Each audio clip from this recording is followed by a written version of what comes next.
मेहताब आलम से बातचीत और जानकारी के लिए। और आगे बढ़ेंगे। मुल्क भर में ऑक्सीजन की किल्लत है, जिसकी वजह से लोगों को मुश्किलात का सामना करना पड़ रहा है।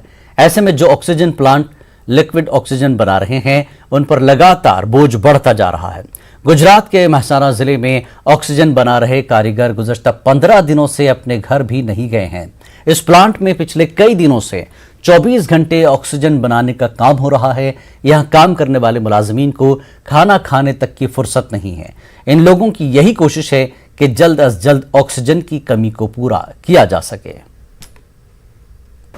ऑक्सीजन का मैन्युफैक्चरिंग करते हैं और 15 दिन से कोई कारीगर घर पे नहीं गया है। यहाँ पे खाना मिलता है, एक टाइम खाते हैं कि नहीं खाते हैं, ऐसे करके सब पेशेंट की मदद के लिए सब खड़े हैं।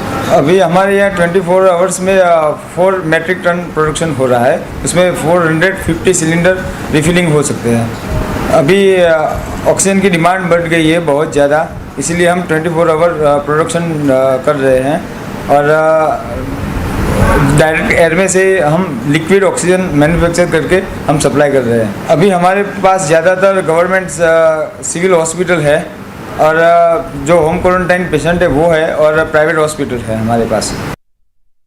कोरोना वबा के दौरान कुछ लोग ऐसे भी अभी कुछ काम की नहीं है। अब इसमें नहीं दूंगा तो कुछ काम की नहीं है। कहीं भी एम्बुलेंस नहीं मिल रही है। अभी कोरोना की महामारी चल रही है, इसीलिए उसमें काम के लिए आए, इसीलिए मैंने एम्बुलेंस करके दी हुई है। तो खबरनामे में फिलहाल इतना ही। आदाब।